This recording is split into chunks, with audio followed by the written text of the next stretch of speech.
Hey guys, saltwater fishing here. It has been a while since I had the opportunity to bring you guys something new, and that is because we are embarking on a new adventure. We're still fishing, we're still doing all the fishing things, but we actually are redoing our boat to update it and take care of some just well-needed TLC and maintenance. So this is it. We are completely disassembled,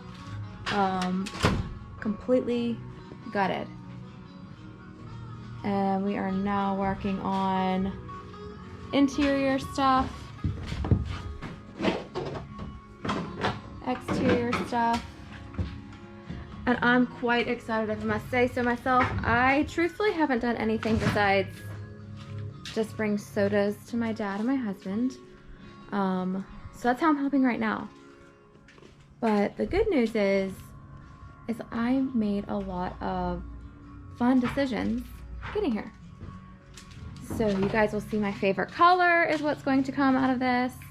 The T-top is going to look a little bit different. I did not get any footage of what it looked like before on video, but I have some photos my husband took. I have some things like that.